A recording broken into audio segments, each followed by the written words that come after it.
අපි බෑග් එකට මෙන්න මෙහෙම තමයි මේ දැල දාලා එවන්නේ. මෙතනින් මේ නූල දාලා මෙතනින් මෙන්න මෙහෙම මේ ගැටයක් දාලා එවනවා. මේකට තමයි ඔයගොල්ලෝ නූල දාගන්න ඕන. මේ දැලට මේ අපි හැම කොටුවකින්ම මේ නූල යවලා තියෙන්නේ. දැන් බලමු අපි කොහොමද මේ දැලට නූල දාගන්නේ කියලා. මේ වගේ නූල් පන්දුවකට තමයි මේ නූල දාගන්න ඕන. ඔය දැන් බලමු මේක කොහොමද දාගන්නේ කියලා. මේ තියෙන මේ ගැටේ තියෙනවනේ. මේක ඉස්සෙල්ලා ලෙහා ගන්න මේව. ලෙහාගෙන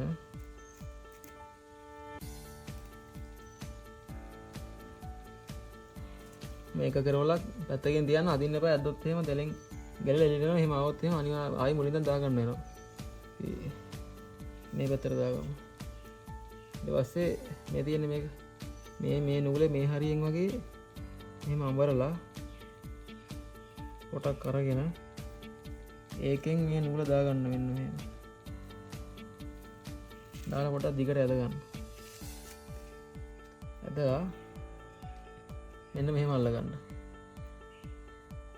මේදී එහෙම අල්ලගෙන ඉවරලා මේ පැත්තේ කෙරෝලෙන් අල්ලලා මේ නූල අදින්න මෙහෙම. මෙහෙම තියලා මෙහෙම අදින්න. ඇද්දට පස්සේ මෙන්න මේ විදිහට මේ නූල එනවා මේක ඇතුලේ.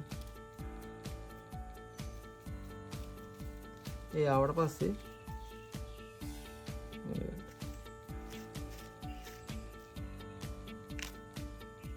ආවට පස්සේ මෙන්න මෙහෙම වැටෙනවා ඉතින් මේ නූල. ඊපස්සේ අර කෑල්ල මෙතනින් ගලවලා දාලා නූල් පන්දුවට දැන් දාලා තියෙනවා. ඊපස්සේ මේක වල ගහක හරි වැටක හරි ගැට ගහලා මේක ඇදගෙන ගිහිල්ලා අර අපි වීඩියෝ එකේ පෙන්නනවා වගේ දෙල ගැට ගහ ගන්න තමයි තියෙන්නේ.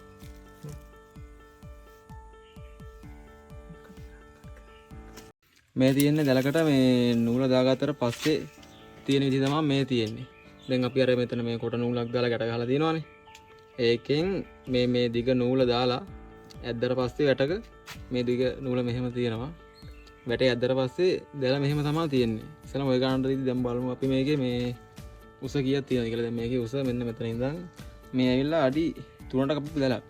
අඩි 3යි කියන්නේ මේකේ උස තියෙනවා. ඒතකොට සම්පූර්ණයෙන්ම අඩි ගන්න මෙතනින් බලමු 3ම මාරක් තියෙනවා. 3යි 7ක් වගේ තියෙනවා. 7කට පොඩ්ඩක් අඩු වෙන තමයි මේකේ උස තියෙන්නේ. දැන් මේ දැල අපි බලමු. දැන් සමහරක් අය කියනවා මේ දැල ගැහුවට පස්සේ උස වදින්නේ අඩි 3යි. දැන් අඩි 3 දැල සාමාන්‍යයෙන් උස හරි 2ක් වැදුනා කියනවා, 1ක් වැදුනා කියනවා. සමහරක් තැන් වලින් අඩියක්වත් නැහැලු. මේ අපි බලමු දැන් කොහොමද එහෙම වෙන්නේ කියලා. ඕන අපි දැන් බලමු මේ දැල මේ හරියටම නූල දිගේ අදගන්නේ කොහොමද කියලා. මම කෙරෝලෙන් අල්ලලා හිමිසරේ මේ නූල දිගේ ඔන්නම අදින්නේ එහාට. අදිනකොට මේ මෙතනින් ටික ටික ගානට යනවා ලෙහිලා වෙයි.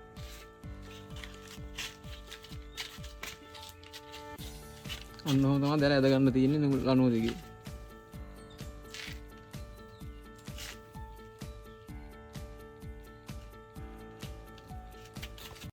හරියටම දැල ගහගත්තට පස්සේ කොටුව මෙන්න මේ විදිහ තමයි තියෙන්නේ. දැන් අපි ටේප් එක තියලා බලමු මේ උස කීයක් තියෙනවද කියලා මේකේ. කියන්න බලන්න. ඔය අඩි 3 දැල වදින දැලක් නේ. ඔන්න බලන්න. මේ ගානටම අඩි 3 යනවා මේ දැල හරියටම ගහගත්තට පස්සේ. කොටුව ඔන්නම තියෙන්නේ මේ.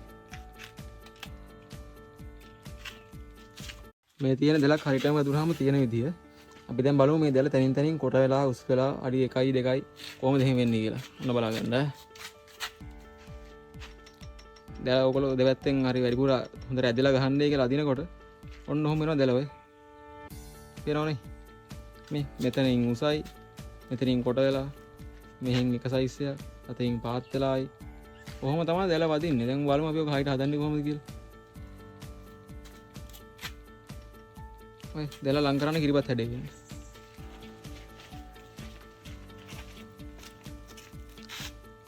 අන්න දැක්කද ඔය. හදන්න දෙයක්වත් නෑ. දැල පොඩ්ඩක් අර හෙල්ලුවා නම් ගානට කිරිබත් හැඩයට උසාවි 3ට වදිනවා මේ. දැන් මෙතන පොඩ්ඩක් කොටයි වගේ තියෙනවනේ. ඔන්න බලන්න. අන්න දැක්කද ගානට ඒටි කාව හැටි. එච්චරයි තියෙන්නේ. ලොකු දෙයක් නෑ. අපි බලමු දැන් මේ කොහොමද කියලා. දැලේ අඩි 400 දැල 300 වදින්නේ. 200 දැල 150ට වදින්නේ. අපි බලමු දැන් ඔය සමහරක් අය කියනවා දැලේ අඩි 2යි වැදුනේ 3යි. 3 දැලේ අඩි මේ 2යි වැදුනේ අඩියක්වත් නැහැ කියලා. අපි බලමු දැන් මේ දැල කොහොමද එහෙම වෙන්නේ කියලා. අදින්න බලන්න. මේ තියෙන්නේ. මොන බලන්න. අර පැත්තම ගන්න. දැන් ඔයගොල්ලෝ දැල ඇදලා ගන්නවනේ සමහරක් අය. ඇදලා ගැහුවට පස්සේ දැල මෙන්න මෙහෙම තමයි වදින්නේ. එතකොට අර පැත්තෙන් එක උසක් මෙහෙන් උස එකක්. එතකොට මේක බැලුවාම හිතෙන්නේ මේ දැල හරියට කපලා නැහැ කොටයි කියලා. මොකද දැන් ඔයගොල්ලෝ මේ උඩින් ඇදලා මෙහෙට ඇදලා ගහලානේ තියෙන්නේ තද කරලා. ඒ තද කරලා ගැහුවාම දැල කොට වෙනවා. දැන් මෙතන සාමාන්‍යයෙන් බැලුවම මෙතන අඩිය ගහම අරක්වත් නැහැ මේ දැලේ. මේ වැළුවට පස්සේ හරියටම දැල එනවා මේ අර ගානට ගැහුවට පස්සේ. ඔය අතරින් බලන්න. දැල හරියට වැදුනහම කොටුව තියෙන්න ඕන මෙන්න මේ වගේ කිරිබත් හැටියට තමයි කොටුව තියෙන්න ඕන දැලේ. දැන් සමහර අය දන්නේ නැතුව කරන දැල ඇදලා ගහනවා. ඇදලා ගැහුවට පස්සේ දැල මෙන්න මෙහෙම ඇදෙනවා දෙපැත්තට. මොනව කරලා. ඇදෙනකොට කොටුව මේ කිරිබත් හැඩයක මෙන්න මේ අතර එනවා. මේ එන්න එහෙම වෙනවා. ගොඩක් අය මෙන්න වගේ ෆොටෝස් වල තිබ්බ දැල හරියට දුන්නේ නැහැ කියලා ඔය ෆොටෝ ටික කරන් බලද්දි දැල මෙන්න මෙහෙම තියෙන්නේ. මේ එක තැනකින් කොහම ඇදිලා. එතන ඉතින් මේ අඩියක්වත් නැහැ නේ උස. එහෙම වුණාම ඉතින් දැල ගානට කොහම වදින්නේ නැහැ හරියට. දැල ගානට වදින්න නම් මේ දැක්කනේ දැන් කොටු ගානට හතරස් වෙලා ඔය කිරිබත් හැටියට එනකොට ඔන්න ඔය ගානට තමයි හරියම දැලේ වදින විදිය ඔය. යටපැත්තට කිරිබත් කෑල්ල හැටියට දැල වදුනහම තමයි ගානට උස එන්නේ. දැන් බලමු අපි මේ කොහොමද කියලා ඔය තනින් තන උස කොට වෙච්ච දැලක් ගානට මේ කැලින් අතර වදින්න ගානට උස වදින්න හදාගන්න. හරි දැන් බලමු දැන් අපි ඔය කියනවානේ අඩි 400 දිග දැල අඩි 300යි වදින්නේ කියලා. ඊට පස්සේ කියනවා අඩි 200 දැල අඩි 150යි වදින්නේ කියලා. එහෙම වදින්නේ කොහොමද කියලා දැන් බලමු. අදින බලන්න. දැලේ දෙපැත්තෙන් අල්ලලා අදිනකොට ඔය දැක්කද ඔය? ඔන්න ඔය වගේ කඹේ වගේ වෙනවා මේ. දැන් ඉතින් මෙතන මේ අඟලක්වත් නැහනේ. මෙන්න මේ වගේ ආවම තමයි අපි කියන්නේ මේ දැල මෙහෙම ගත්තාම එකතු කරලා ගත්තාම 1 මීටරට දිග ඇරලා සම්පූර්ණම අඩි 400ක් තියෙනවා. ඔය අඩි 400 දැල ගහද්දි මෙන්න මෙහෙම එකතු වෙනවා මේ. පල්ලහැට වැටෙනවා. පල්ලහැට වැන්නහම තමයි 300 අඩු වෙන්නේ. දැන් 200 දැලත් ඒ විදිහම තමයි. 200 දැලත් නිකන් මේ වගේ ඇදලා ගත්තාට පස්සේ අදින ඔය පැත්තේ 200ක් තියෙනවා. මේ විදිහට ඔය එකට එකතු කරලා ගත්තාට පස්සේ මෙන්න මෙහෙම.